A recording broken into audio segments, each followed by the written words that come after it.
Everybody, wait a minute.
We all agreed tonight, all of the speakers have agreed that America has a very serious problem.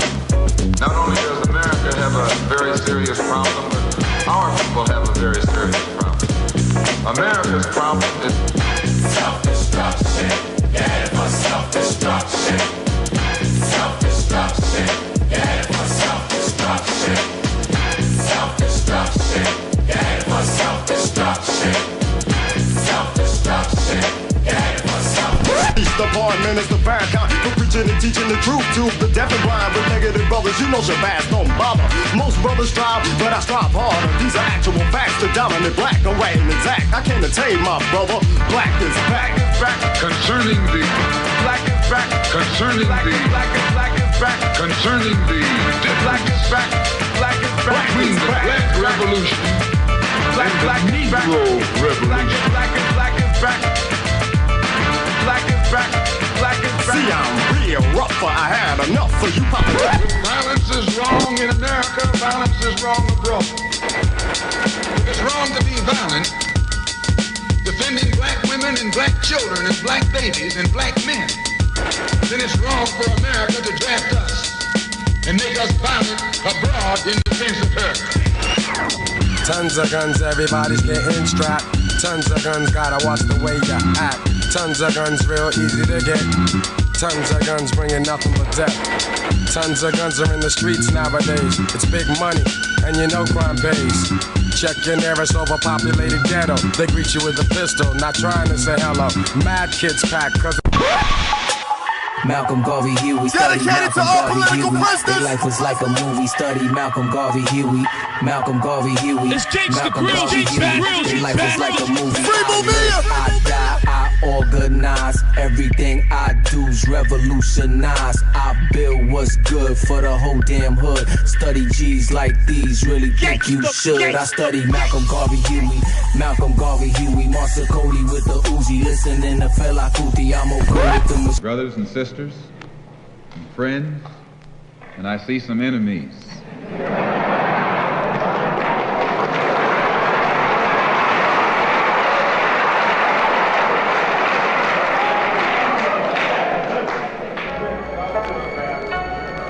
In fact, I think we'd be fooling ourselves if we had an audience this large and didn't realize that there were some enemies present.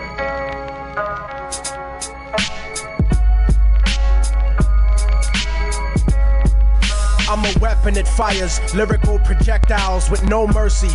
I'm cold-blooded like reptiles. Too strong. Too black. Too strong. Yo, Chuck, these honey drippers are still front on us. So now we can do this, cause we always do this. Yeah, boy. Bass, how low can you go? Death row?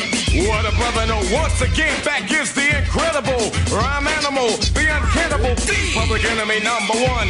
5-0 said freeze, and I got numb. Can I tell them that I really never had a gun? But it's the wax that the Terminator X-Bun. Now they got me in the cell, cause my records they sell. Cause a brother like me said, well, Farrakhan's a prophet, and I think you all. And during the few moments that we have left, we want to have just an off-the-cuff chat between you and me. Us. We want to talk right down to earth in a language that everybody here can easily understand. Once you are enslaved and once you are in servitude, you have no moral obligation to the people who have enslaved you. In enslaving you, they have freed you of all moral obligation because the nature of their enslavement of you says that you are without humanity, without manhood, without womanhood, without dignity. And anything you do to get those things back is morally justified. The struggle for survival in the United States is the handling of this never-ending tension between the institutional values of race, gender, and wealth, which give undue and unearned privileges and advantages to some so that others cannot compete on an equal basis for the resources of this country. Our people have resisted for 413 years in this wilderness, and they resisted for this generation to carry out what must be done. We cannot fail our ancestors.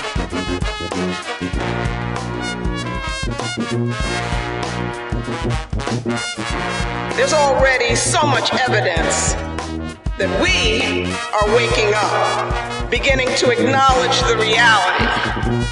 Something stinks. If we are going to have to fight, we're going to have to struggle, we're going to have to struggle relentlessly to bring about the peace, because the people that we're asking for peace, they're a bunch of megalomaniac warmongers, and they don't even understand what peace means. So we've got to fight them, we've got to struggle with them to make them understand what peace means. Everybody knows that all the people don't have liberty, all the people don't have freedom, all the people don't have justice, and all the people don't have power, so that means none of us do. take this country and change it. Turn it upside down and put the last first and the first last. The preservation of history is a primary responsibility of any people. There is only one answer, only one answer. Revolution. Full revolution. Can you dig it? Can you dig it? Can you dig it? I mix what I like, what I like. I mix what I like is exactly where you want and need to be. I mix what I like, organic, vegan, soul food from your immediate diet. Get healthy.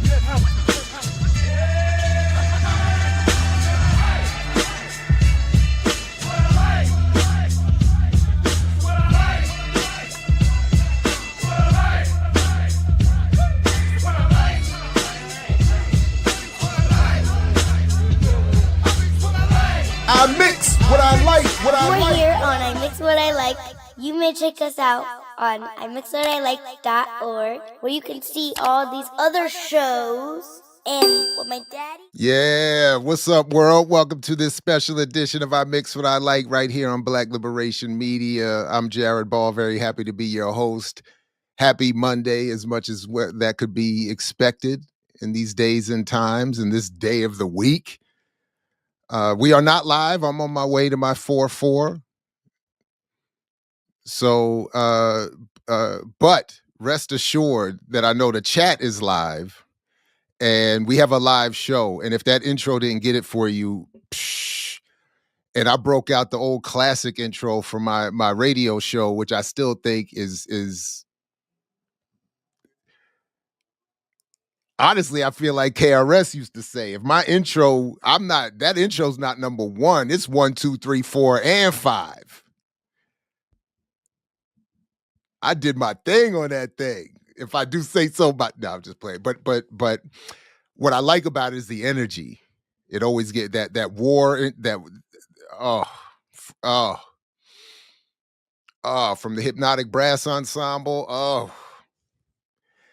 And then, of course, you heard Malcolm X, Dr. Clark, Barbara Sizemore, Kwame Ture, Marimba Ani, Fred Hampton, Kathleen Cleaver, the late, great Dr. James Turner, and Cyrus. So I mentioned it the other day, but that's that scene from The Warriors.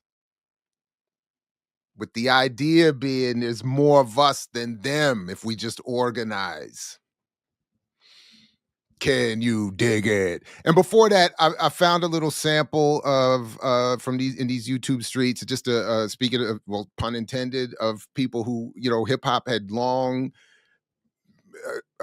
been instrumental in, again, pun intended, in keeping the at least the sound and the vibe and the memory of Malcolm, passing it on to generations successively, which is, again, why I think there had to be the negation of that imposed by the state and its cultural industries, not the least of which involved Spike's film.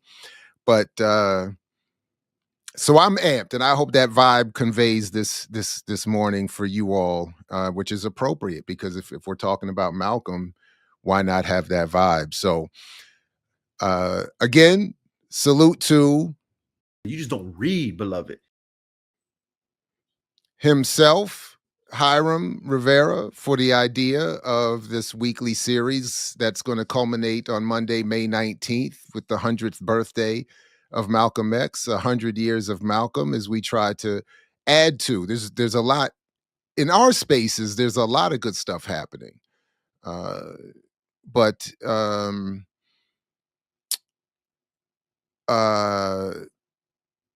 more broadly, there's a lot of work to be done in terms of not only just keeping alive the memory of Malcolm, but the appropriate version of that memory. There's a lot. So as we go on, please do like, share, subscribe, support the platform. Salute to the review crew and the Patreon special we dropped, and the debate around soundtrack to a coup d'etat, featuring Mtume Gant and Renee Johnston and Geechee.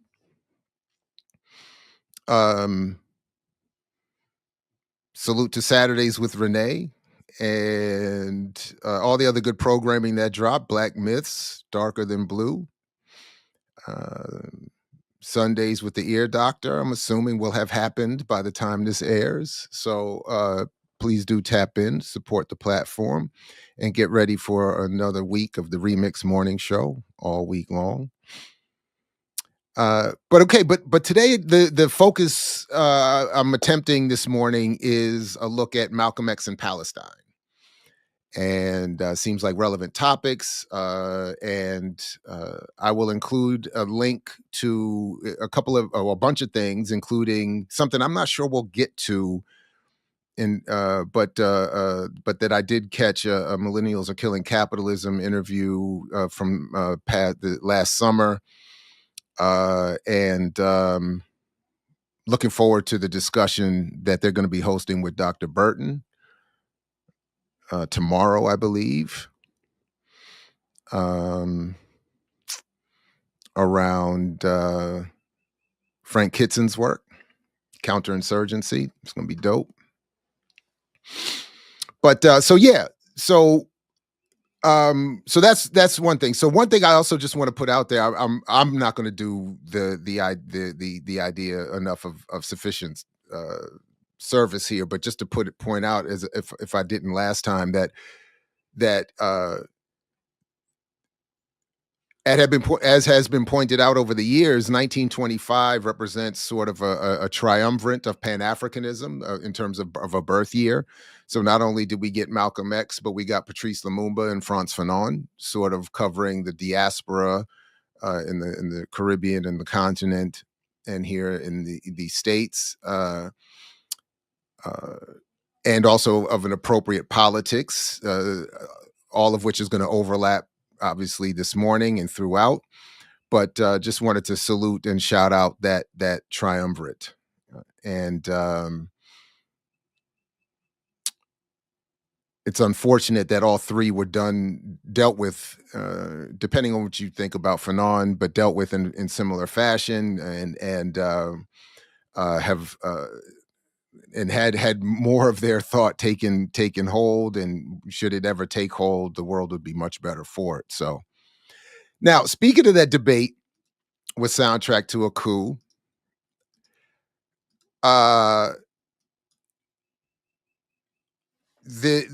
first of all, let me just say this.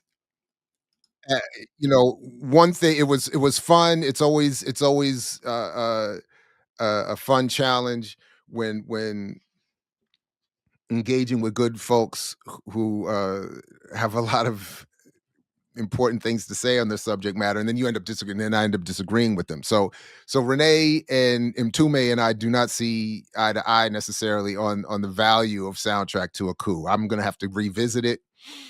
By the way, so if you watched our Patreon thing, so I messed up. I got confused. So initially I had said I wanted to see Soundtrack and then Cold Case Hammarskjöld, another documentary that came out over the last couple of years, because they seem to contradict each other, but I had it wrong. So I went back and watched Cold Case, and initially I kept saying, I had it mostly wrong, but there's a little sliver of correctness here. So my initial point was Soundtrack to a Coup d'etat shows Dag Hammarskjöld as the Swedish head of the UN supporting the West's attempt to get rid of Lumumba in the Congo. Cold Case Hammarskjöld argues, initially I thought that he had been assassinated because he had been trying to help Lumumba. During the Patreon special, we did a quick look up. Of course, Lumumba is killed in January of 1961. Hammarskjöld's plane goes down in September of 1961, so I was obviously wrong on that point. Hammarskjöld was on his way to the Katanga province of the Congo to engage with Tshombe, and the Cold Case documentary suggests he was assassinated. They bring up a number of fascinating things, including, the part of the thesis is that he was assassinated because he was having sort of, well, this is me now, having served his purpose in getting rid of Lumumba, he was now intervening in the full-on extraction that Tshombe was leading out of the Katanga province in league with the mineral companies, the Western mineral companies. So the plane was brought down. Hammarskjöld's plane was brought down, and they interview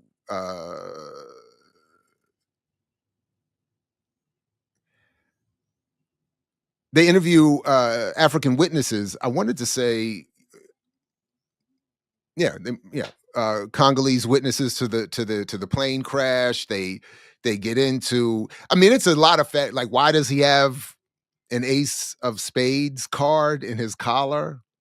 And why was his body largely unburned, where the other victims of the plane crash had their bodies burned? I mean, it's a lot of facts. They get into the Truth and Reconciliation Commission and how Desmond Tutu and the TRC revealed that there was this maritime entity. I forgot their full name, but maritime something in South Africa that involved like white assassins, mercenaries. I mean, it's some wild that were involved in Hammarskjöld's death.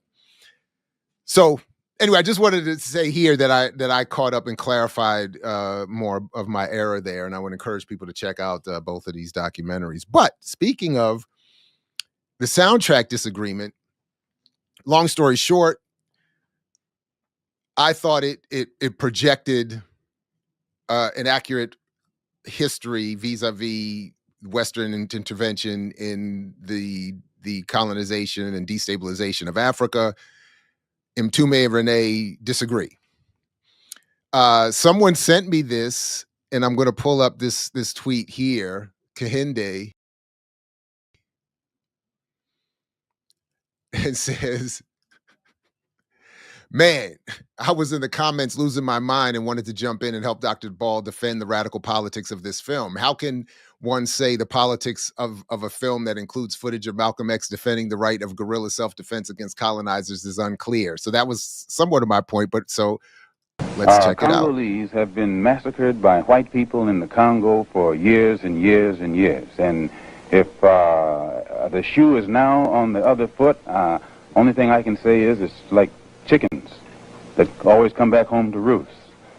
Do you personally feel, though, that there's some shame or involvement here or some guilt associated with the killing of other human beings? I think that the white people should be ashamed of the deplorable situation that has been existing in the Congo, which is not the fault of the Congolese, but which is the result of instigation by European powers who are fighting each other over the mineral wealth of the Congo. And now to make it appear that the Congolese themselves are criminals or brutes because they're reacting to these injustices that they've been victimized by is...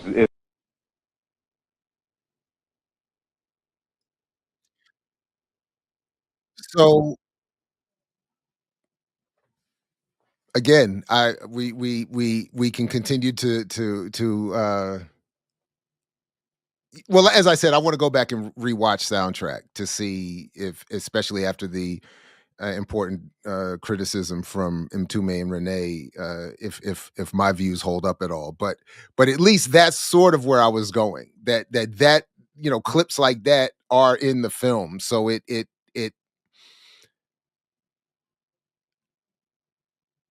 to me lent itself to being a better film. And maybe I did too much. But most importantly, you should be a Patreon supporter of Black Liberation Media, and you should be, engaging that discussion and put a comment and let us know what you think. Thank you, Kahinde, for showing up for Team Jared on that one. I appreciate it. All right. So I did. Oh, we can't do it that way though. So I did want to again continue sort of. I was enjoying trying to do a quick look at this sort of theme of Malcolm X and Palestine, as obviously the genocide is ongoing, and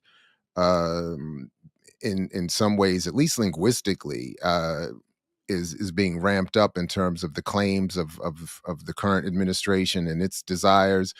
And my reaction, honestly, is always towards, again, when I'm afraid personally or sort of feeling threatened politically, my tendency, and I bring it to the people for balance and correction, is to respond militantly. As I jokingly said the other day, responding to bullies in my personal life has not always gone my way, but there has been sort of a consistent,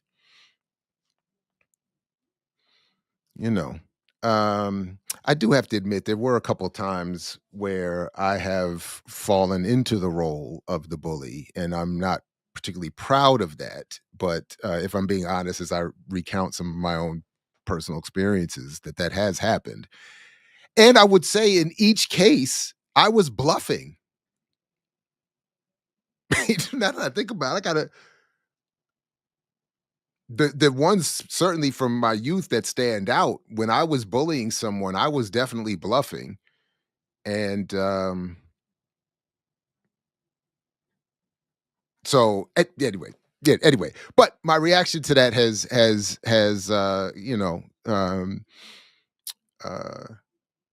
because I'm not that guy.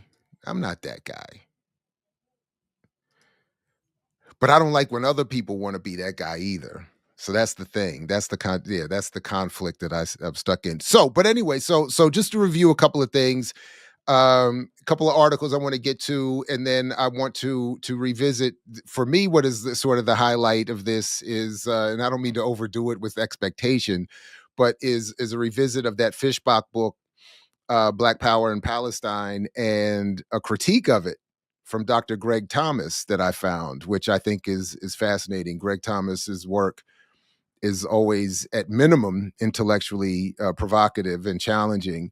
And we do disagree. I do not agree with his critique of Afro-pessimism, but again, at minimum, his arguments are provocative. So we'll get to that in a little bit. So let me start here with this story that came out last year, almost a year ago, reminding us in Mondoweiss that Malcolm X's final written words were about Zionism. Here's what he said. And of course, it's a reference to the famous Zionist Logic essay, which is going to come up more than once this morning. And can you get that out of there? Yeah, that's better.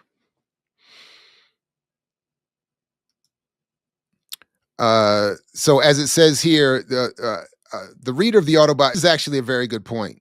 The ongoing genocide in Gaza, coupled with the recent martyrdom anniversary of Malcolm X, has sparked interest in what the renowned activist thought and wrote about Palestine. But of the autobiography would learn little. Indeed, there is no mention of Malcolm X's 1964 trip to Gaza or the scathing article titled Zionist Logic.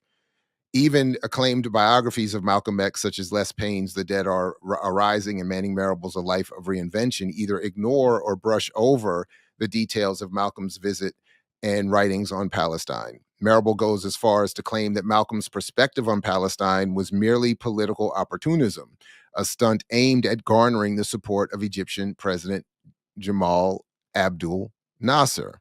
However, on September 5th, 1964, Malcolm did travel to Gaza, then under the control of Egypt, where he spent 2 days. He visited the Khan Yunis refugee camp and local hospital and mingled with locals and luminaries alike. Amongst these interactions in Gaza, perhaps the most influential was his unplanned encounter with the renowned Palestinian poet Harun Hashim Rashid.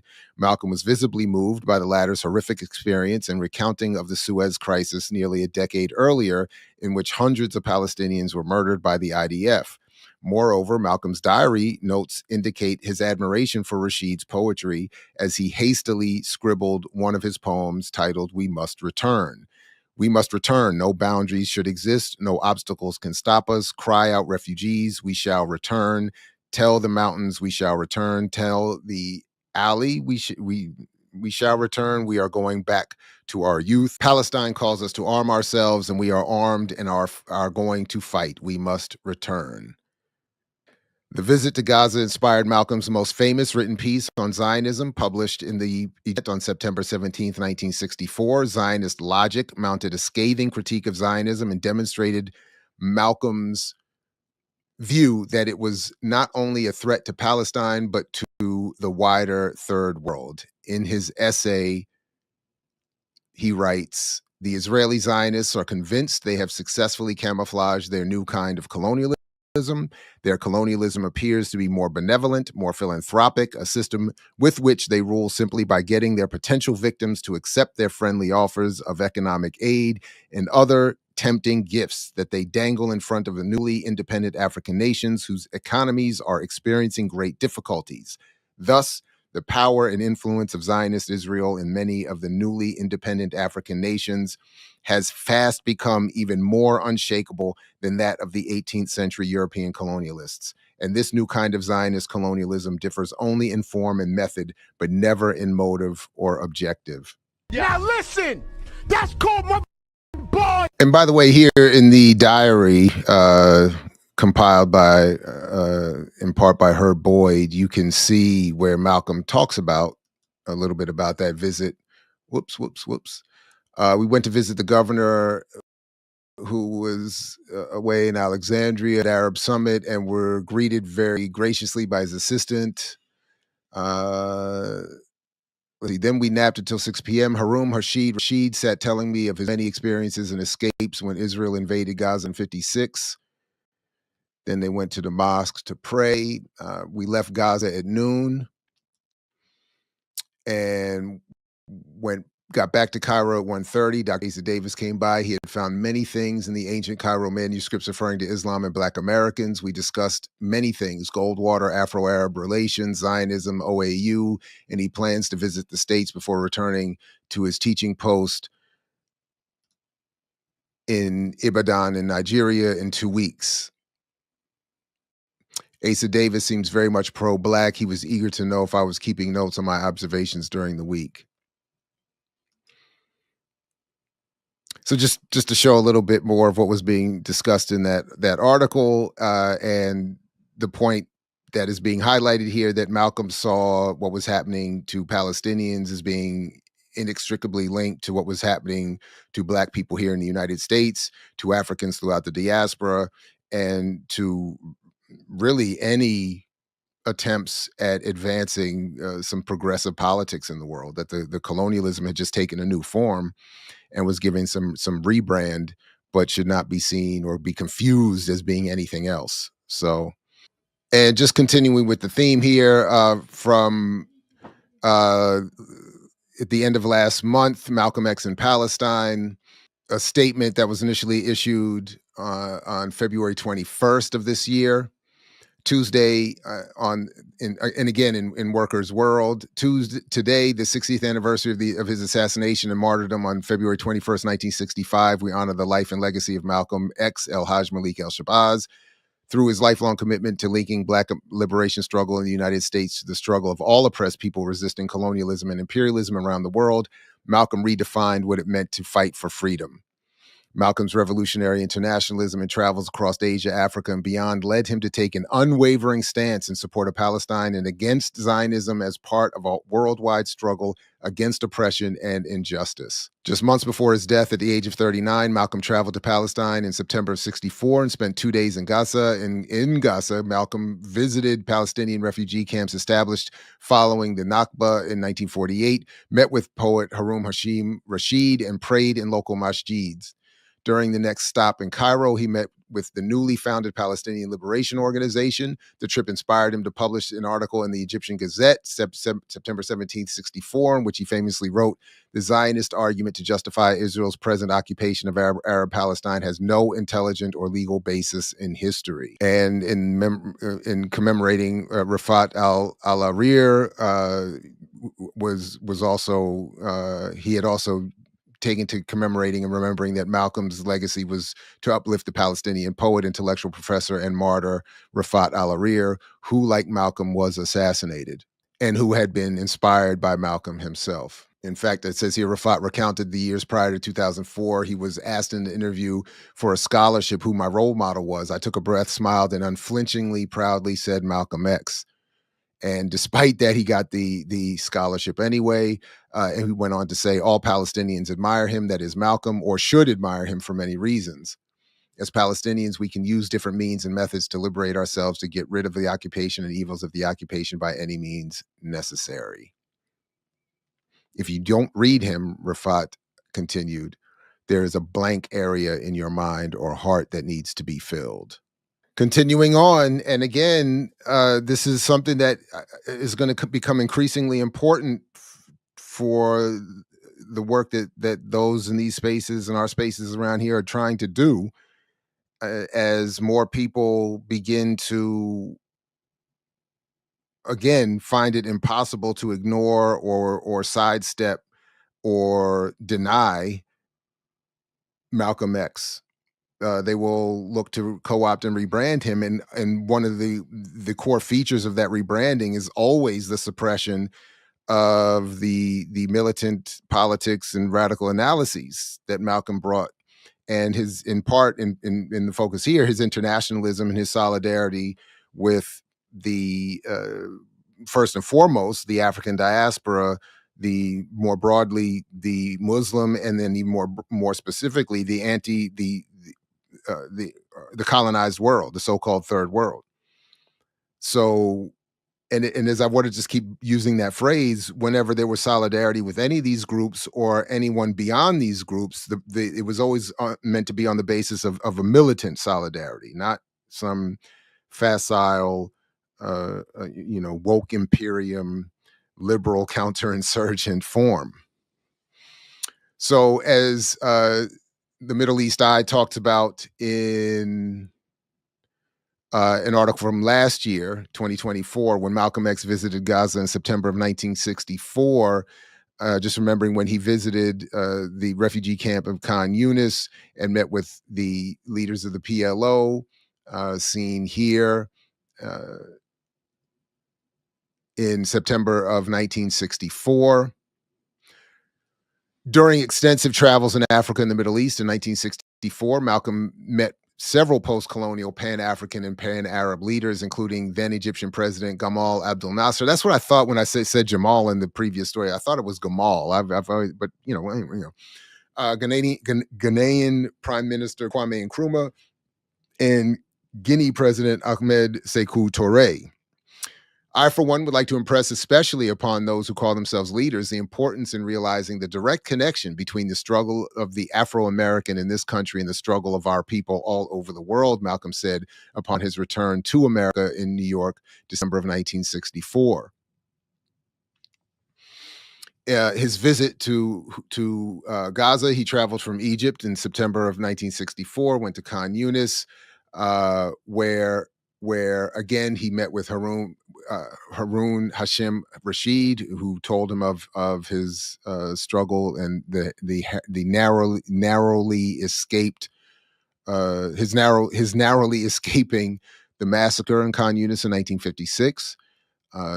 During the massacre, which took place in the 1 week war, which came to be known as the Suez Crisis, Israeli forces went house to house, executing a total of 275 Palestinians, the majority of whom were civilians in southern Gaza. So I tried to look up this paper that is referenced in this article, Spirit in Opposition, Malcolm X and the Question of Palestine by Hamzah Baig. I couldn't quite get to it, but I'll link to what I did get to, which is his interview with Millennials Are Killing Capitalism from June of last year. So you can hear him, that is Baig, if I'm saying his name correctly, forgive me. You can hear him in conversation about that, this paper here. But essentially, the theme seemed to be from the interview on Millennials is the politics behind the Zionist logic essay, that is the internationalism, the condemnation of capitalism and colonialism and Zionism. Days after his trip to Gaza, Malcolm would pen his most extensive article on the Palestinian cause called Zionist Logic. which is always worthy of review. And then I have a question for the audience here that just came to me as I was reviewing this. Malcolm starts off, the Zionist armies that now occupy Palestine claim their ancient Jewish prophets predicted that the last days of the world, their own God would raise them up a Messiah who would lead them to their promised land, and they would set up their own divine government in the newly gained land. This divine government would enable them to rule all other nations with a rod of iron. So, as I've argued here and elsewhere that this is one of the problems that I have, many problems that I have with religion, that it is giving the mythological undergirding logic to colonialism and imperialism, and is at the basis for many of their justification of what's going on in Palestine. And I would argue that a lot of even unwitting Black Christians or people of the book, as they say, have that sort of even unconscious commitment to some of what's happening because of what is promised and said of all of this in the Bible. But my question specifically, though, is because this is the theme of Malcolm's essay, of his article here. And it's something I admit I hadn't thought about before, and I'm glad to revisit it now. But throughout this, and we'll come back to it, Malcolm makes reference to this biblical reasoning. And I'm wondering, and maybe it's been said and I just missed it, has Malcolm's focus on the Messiah in this Zionist logic article, is this the origin of his being referenced in the COINTELPRO papers as the potential Messiah for bringing Black people into a radical nationalism? Is this why they chose to call, that is, the state referred to Malcolm? Was this sort of the kind of what the state does do from time to time, play these little games that if you want to call out the Messiah as being part of the logic for our defense of Zionism, we're going to call it, refer to you as the Messiah, and negatively hanging that albatross of a claim on you as we target you and those who would follow in your footsteps. Anyway, I don't know. It was a thought. I'll put it, and when I get back from classes, I'll check the comments with sort of one eye open and see if what you all think about that. But as he says, Malcolm, the Israeli Zionists are convinced that they have successfully camouflaged a new colonialism, and this is the cornerstone of the piece here. And again, what's beautiful about that, and why I've always appreciated and wanted to use it in my own work, some form of colonial analysis, or colonialism as the basis, is that it does bring Black people back to an international focus and an understanding of what's happening globally and how we relate to it. The ever-scheming European imperialists wisely placed Israel where she could geographically divide the Arab world. And I admit, from my own biased interpretation of that history, that Zionism as an extension of European imperialism was created and deployed there for that purpose, despite any claims to anything else, including biblical reference. But as he says here in the last section, Messiah, if the religious claims of the Zionists is true, that they were to be led to the promised land by their Messiah, and Israel's present occupation of Arab Palestine is the fulfillment of that prophecy, where is their Messiah whom their prophets said would get credit for leading them there? It was the United Nations mediator, Ralph Bunche, who negotiated the Zionists into possession of occupied Palestine. Is Ralph Bunche the Messiah of Zionism? If Ralph Bunche is not their Messiah and their Messiah has not yet come, then what are they doing in Palestine ahead of their Messiah? Now, to be fair, because I watch these atheist debates channels a lot, from their perspective, they have to be there first. See, that's the beauty of the to me, the nonsense of the argument, because they get to claim to an unfalsifiable God. They get to claim reference to an unfalsifiable biblical history that is not historical at all. And then they get to say that we have to colonize the land to pave the way for the Messiah to return or to come for the first time if you're a Jew. So it's the perfect circular logic of imperialism that Malcolm, I think, is beautifully calling out here. You know, like, why don't you have statues to Ralph Bunche then? But from their point of view, they would just say to him, no, we have to do this. Did the Zionists have the legal or moral right to invade Arab Palestine, uproot the Arab citizens from their homes, and seize all Arab property from themselves just based on the religious claim that their forefathers lived there thousands of years ago? Only 1,000 years ago, the Moors lived in Spain. Would this give the Moors of today the legal or moral right to invade the Iberian Peninsula, drive out the Spanish citizens, and then set up a new Moroccan nation where Spain used to be, as the European Zionists have done to our Arab brothers and sisters in Palestine? In short, the Zionist argument to justify Israel's present occupation of Arab Palestine has no intelligent or legal basis in history, not even in their own religion. Where is their Messiah? Now, again, I'm experts can check me on this. I might think, again, from their perspective, they have a counter to that their Messiah can't get here yet until they've fully conquered the land. But I love that Malcolm is calling that out, and it certainly jives with my own preferences. Call that out, because this claim, this biblical claim to justify the conquering is absurd. All right, so let's turn back to this book here, Black Power in Palestine, by Michael Fishback, and Transnational Countries of Color, where we are reminded, I think one of the interesting questions posed here at the beginning, one of the interesting questions that I think is posed here right at the beginning is here. Who today remembers that famous Black activists like Martin Luther King Jr., Malcolm X, and Jesse Jackson visited parts of Arab Palestine and issued public pronouncements on the Arab-Israeli conflict?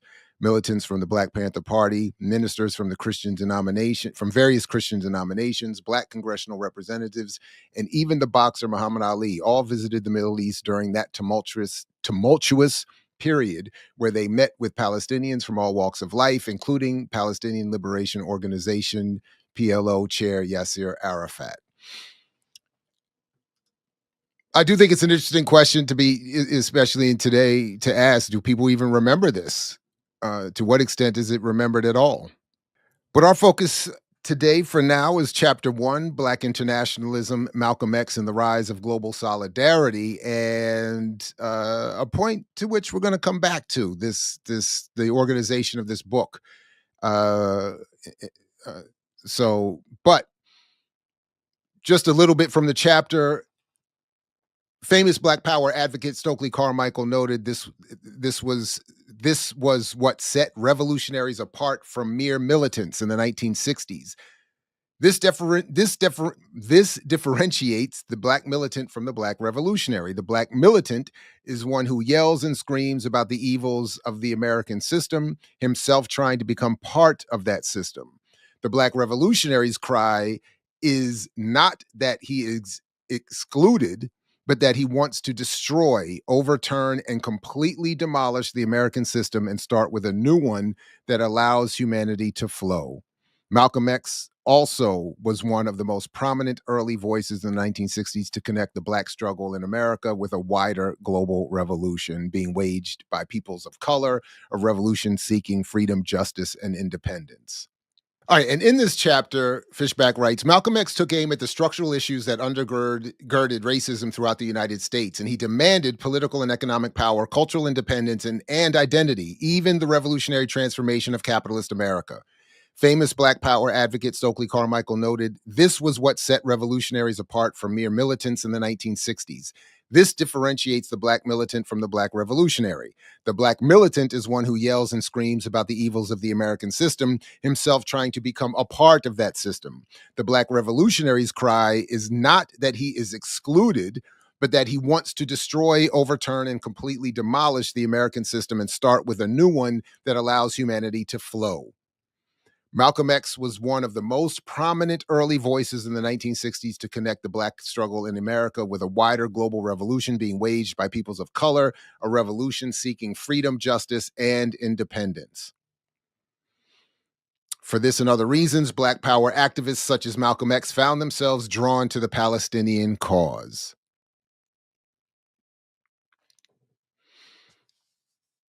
Malcolm X was a towering figure in the emergence of the Black Power movement during the 1960s, and his solidly pro-Palestinian stance on the Arab-Israeli conflict was the culmination of both his Islamic beliefs and of his keen sense of global Black solidarity with liberation struggles being waged by kindred peoples of color. Again, I think it's important to keep hammering this point home as many attempts are and will continue to be made to rebrand what Malcolm was and is and how he should be remembered. Malcolm X was well aware of the Palestinian struggle as he ascended into the leadership role of the Nation of Islam. Muslims of various nationalities, including Palestinians, maintained contacts with the nation. Jamil Shakir Diab was one such Palestinian. Diab immigrated to the United States in 1948, the year of the massive Palestinian refugee exodus, and therefore served as principal and instructor of Arabic at the University of Islam, a school in Chicago run by the Nation of Islam's Temple No. 2. Malcolm said, "It is asinine to expect fair treatment from the white press since they are all controlled by Zionists." Moreover, he was clear about who was to blame for the problems between Israel and the Arabs, aggressive Zionists, just as he blamed the American government for subsidizing Israel. A few years later, Malcolm X stated clearly that Black Americans were part of and parcel of the revolution being waged by peoples of color because they too had been subjected to that same white racism. What happens to a Black man in America today happens to the Black man in Africa. What happens to a Black man in America and Africa happens to the Black man in Asia and to the man down in Latin America. What happens to one of us today happens to all of us. The Negro revolt will evolve and merge into the worldwide Black revolution that has been taking place on this earth since 1945. For Malcolm X, the solution for racism experienced by American Blacks lay not in trying to desegregate the United States, but in waging a nationalist struggle for independence, much like third world peoples were doing.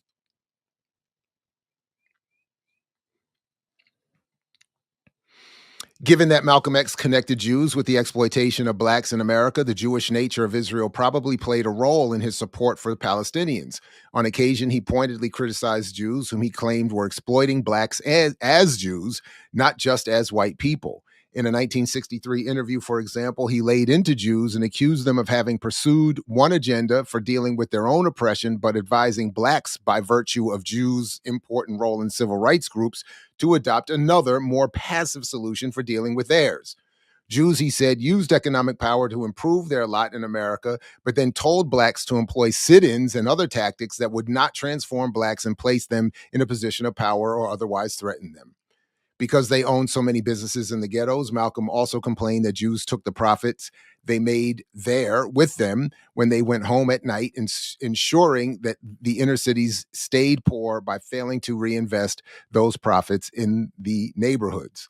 Yet, despite his attitudes toward Jews in America or in Israel, Malcolm X's support for the Arabs in their struggle against Israel was deeply embedded in his Black Power internationalism.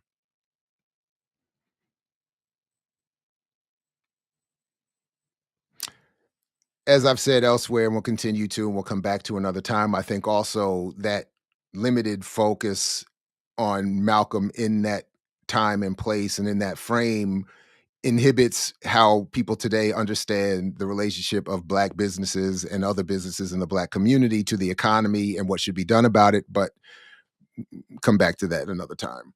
Malcolm X visited the Arab world a second time in April and May of 1964, and the trip deepened his knowledge of the Palestinians and their struggle against Zionism. He gave a talk at the American University of Beirut, an intellectual center of secular political thought in the Eastern Arab world that attracted a number of Palestinians. Malcolm X also met with one of the 20th century's most important Palestinian leaders, Al-Hajj Amin al-Husseini. the preeminent Palestinian political and religious leader from the 1920s through the 1950s. The two met in Jeddah, Saudi Arabia, where both were undertaking the Islamic pilgrimage, the Hajj, and were staying as guests at the Jeddah Palace Hotel. Their lengthy discussions included talks about Jewish political influence in the United States. It was during his third trip to the Middle East a few months later that Malcolm X visited Gaza.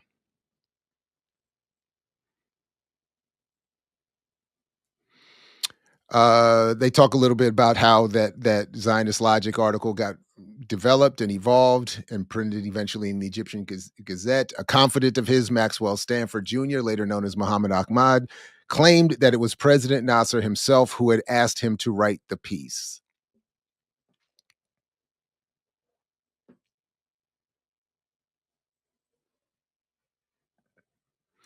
By the time of his murder a few months later in February of 1965, Malcolm X was fully convinced that the Black freedom struggle in the United States was part of a global Black anti-imperialist revolution. 3 months after visiting Gaza, he noted as much in November of 1964, quote, but the point and thing that I would like to impress upon every Afro-American leader is that there is no kind of action in this country. But the point and thing that I would like to impress upon every Afro-American leader is that there is no kind of action in this country ever going to bear fruit unless that action is tied with the overall international struggle. You waste your time when you talk to this man, just you and him. So when you talk to him, let him know that your brother's behind you and you've got some brothers behind that brother.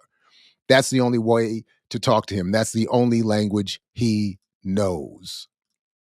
Now listen, that's called my boy.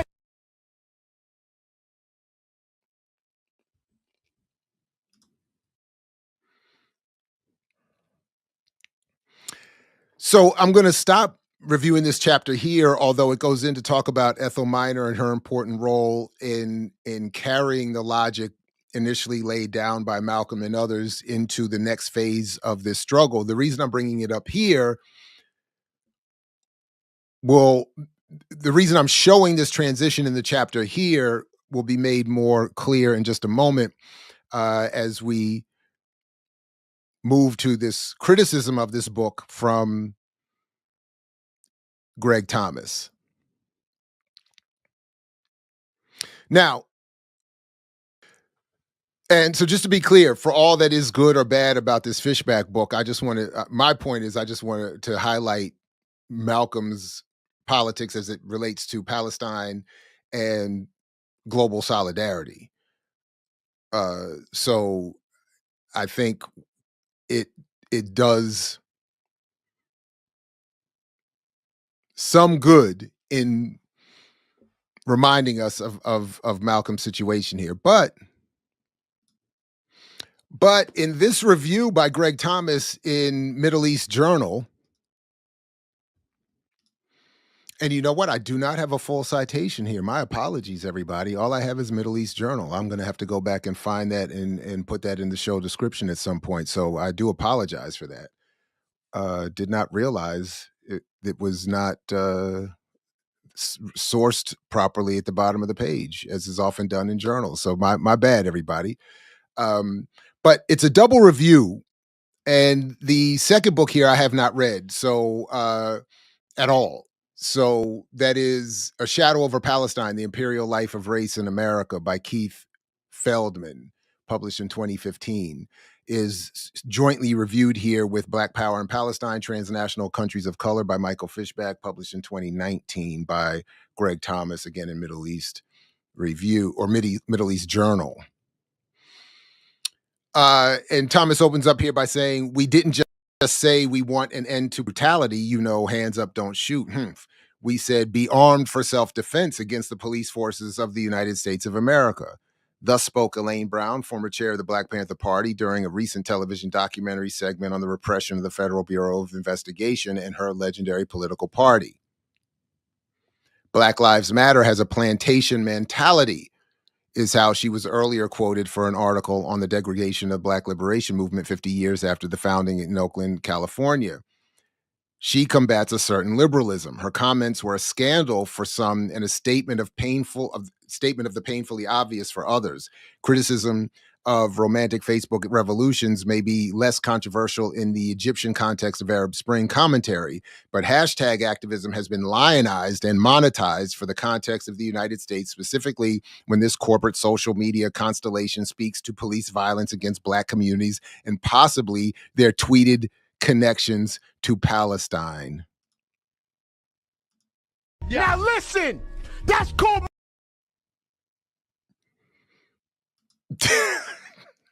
I do love the way he writes. That is so dope.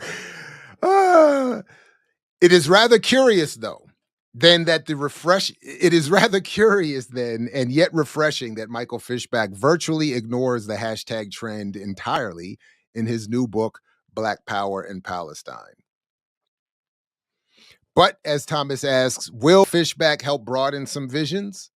What happens when academic book writing takes control of subjects broached by audacious political movements of praxis made defunct for the time being by massive state violence?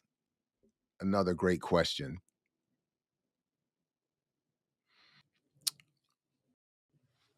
Nicely, Fishback's Black Power in Palestine commences with a chapter on El-Haj Malik El-Shabazz, previously Malcolm X, Black internationalism, Malcolm X, and the rise of global solidarity.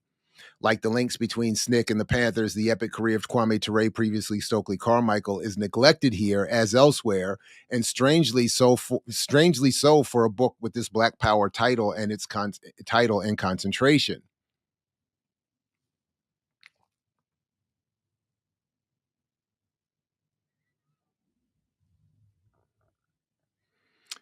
Like the links between SNCC and the Panthers, the epic career of Kwame Ture is neglected here, and strangely so for a book with this Black Power title and concentration. That is a very good point. That is a very good point. And I know there were a number of folks studying this book in the last couple of years, and I hope that came up in the conversation. I was not, doing that myself, so I don't know, but I hope so, because that is a very good point that Thomas brings up here. The book proposes Malcolm X and SNCC open the door to internationalist Black solidarity with Palestine as a country of color. The inaugural section on Malcolm is noteworthy otherwise. The iconic photo of Malcolm with the Palestine Liberation Organization's Ahmad al-Shakari in Egypt is the cover image of Alex Lubin's earlier book, Geographies of Liberation, The Making of Afro-Arab Political Imaginary. I haven't read that either. Sounds very interesting. But the image context is absent from those pages inside. Felt it is more or less skirted by Keith Feldman's book, A Shadow Over Palestine. Interesting. Malcolm does not get the reverential tone reserved for the full chapter of MLK. So that was the point I was waiting to get to. That time. So as I pointed out, the book, interestingly, that is Fishback's book, interestingly goes into a discussion of Ethel Minor as sort of the transition from Malcolm into the Black Panthers of carrying this logic of international solidarity with Palestine. But to Thomas's previous question, why isn't Kwame Ture given more focus here and attention, given the title of the book? And why would Malcolm only get a portion of a chapter, given his politics and importance here? So that's a very good question. There is no powerhouse in terms of depth of analysis. Fishback is at the same time no posturer or academic dilettante. His refrain thesis is that Black solidarity with Palestinians emerges as an integral part of the construction of a revolutionary Black identity. This ultimately leads to a deeper or more mainstream support for Palestinian liberation after the heyday of Black Power itself. The nuance stands out in a new political era when solidarity becomes a virtual commodity often invoked in public discourse, but too rarely thought out now or subject to critical evaluation. Is this mere nonprofit solidarity, a solidarity of elites or individuals, a solidarity of political tourism, strictly symbolic solidarity in a world without deeds, etc.? Now, this is a question that I would like more. because I really feel the questions that Thomas is asking here. But I admit I'm increasingly feeling a tension over how does one answer these questions? What are the answers to these questions? And then as much as it's easy for us and correct for us to critique nonprofit symbolic solidarity, what does something more meaningful look like? And I'm not trying to be combative here with Thomas or anyone else, or myself for that matter. But as much as I critique that nonprofit symbolic solidarity of elites and individuals and political tourism, I even asked to her face the legendary Charlotte O'Neal, whose husband Pete and she escaped this country and ran off and avoided assassination by heading home to East Africa. And we met a couple of years ago again in Baltimore, and I asked her, this very question. How do we assess the difference between, really the question I was asking was, it was about people going to Palestine. And my question was, what is the value of insufficiently organized Black groups or representatives of Black groups going to visit Palestine? How do you differentiate something more meaningful for what Thomas is describing here as political tourism?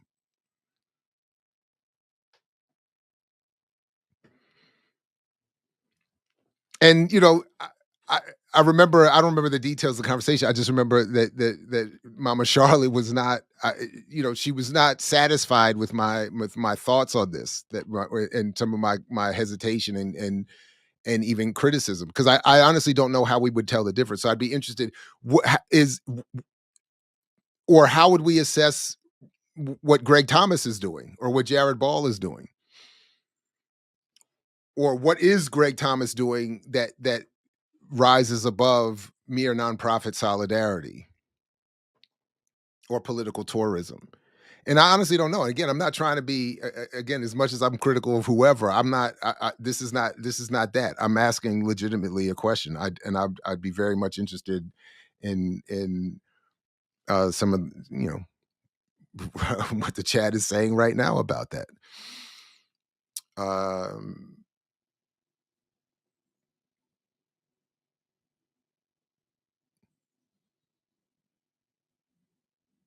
Yeah. So, but I love the question. I just don't know exactly how we assess the differences in the answers. The final chapter of Fishback's book is on June Jordan in Lebanon, a long overdue occasion for her poetry and politics, reminding us that she said, "I was born a Black woman and now I become a Palestinian." What does it mean that there is a sort of interlinked double shadowing of Blackness so clearly discernible throughout every chapter of this book as well? Or does not Blackness problematize or repel the imperial dark light politics of this rhetoric of shadows uncritically reproduced by Feldman's framework? Now, that's Feldman and not Fishback, but I just like I just like the question being asked here, but it does, I just don't,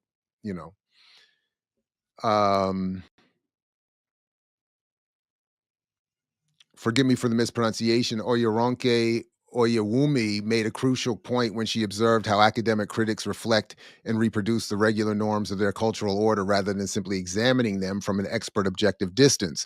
Reading Fishback and Feldman on Blacks and Palestinians, one can easily reveal an ongoing observance of protocols which are far from Black or Palestinian. Benignly, Fishback writes on Backlash, Jews had long advocated for Black liberation by, for example, playing a role in the foundation of the National Association for the Advancement of Colored People in 1909. Jewish support for Blacks was well known. All this compounded a sense of betrayal by SNCC that was felt by many Jewish Americans. But of course, SNCC and many other Black anti-slavery, anti-colonialist, anti-imperialist, anti-Zionist views of so-called Black-Jewish relations would take oppositional stance on this language of liberation versus integration, the socioeconomic politics of interest and patronage, the counterinsurgent role of the NAACP relative to radical or revolutionary Black organizations, and the irrelevance of the chauvinist feelings of any European group which expects that loyalty from Black people to them should be primary for Black political struggles at all times. I mean, I can't. That's scared. Now listen. I that is just bars. That's exactly right. And Oyewumi and Thomas are bringing out really important, brilliant points about this and about the frame that is taken on a lot of these topics. And again, this has been sort of like a pet peeve critique of my own, that people who are in some cases even making careers off of writing about these politics and histories don't really agree with these politics and histories. And it's frustrating. And this is just an example of how that out. Word, the NAACP, so y'all feel a kind of way that, I mean, get the hell out of here. The generic definition of Jew or Jewish, as well as Semite or anti-Semitism, remains the dominant one, moreover, in both Fishman and Feldman alike. The now vulgar effacement of the Arabic and Amharic reference to the Semitic sign is entrenched for Ashkenazim, or an arrogant European appropriation of Judaism proper. The logic of the perverse paradox of labeling Arabs in general and Palestinians in particular anti-Semitic, or those who would be Black or African Semites, is not overthrown. Fishback can briefly turn to what more academics are naming or renaming the Israeli Black Panthers before returning to the normative white European definition of Jews and Jewish. The right to resist or counter violence of the oppressed is a ghostly elephant in the room of these writings. The climax of Fishback's chapter, Middle East Symbiosis, Israelis, Arabs, and African Americans, is a section entitled The Myth of the PLO Training Black. He debunks one confused FBI media account for a wider narrative induction that eliminates the ability of the Fedayeen camp solidarities. But in my own interview research trajectory, for instance, Layla Shahid of the PLO and Ahmad Kadamesh of the Palestinian Captives Movement have detailed stories of the Panther connection in Lebanon, whereas Flores Forbes' Will You Die With Me? My Life in the Black Panther Party, and El-Ain Moktefi's Algiers Third World Capital Freedom Fighters Revolutionary Black Panthers suggests an antithetical logic of decolonization without pacification for academicization for Jordan and continental Africa across decades. Hey, maybe this is the answer to the question. In terms of Thomas's work in particular, or the example he's setting here, maybe this is part of the answer to that question about what form of solidarity is being taken here. If he's doing original research, or his research, or his framing on historical research encourages a focus on these elevated forms of political solidarity, maybe that's the difference that needs to be pointed out and followed up on.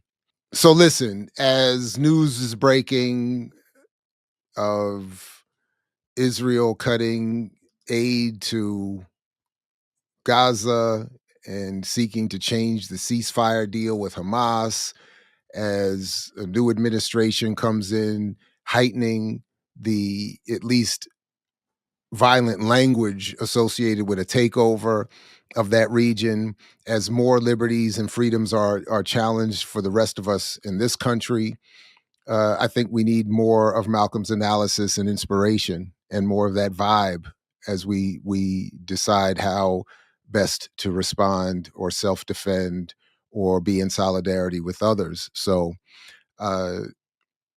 big salute again to Hiram for the idea. Big salute to the chat for coming through. To those who see this later, thanks to you as well. Please do share it, comment on it, and I look forward to part 3 next week. All right, everybody. Peace. Only if you're willing to fight for it, as Fred Hampton used to say. And let's continue to be inspired appropriately by 100 years of Malcolm X because it looks like it's going to be another 100 years of struggle, minimum necessary. So by any means, peace, everybody. And what did you sacrifice? Calm, kindness, kinship, love. I've given up all chance at inner peace. I made my mind a sunless space. I share my dreams with ghosts. I wake up every day to an equation I wrote 15 years ago for which there's only one conclusion. I'm damned for what I do.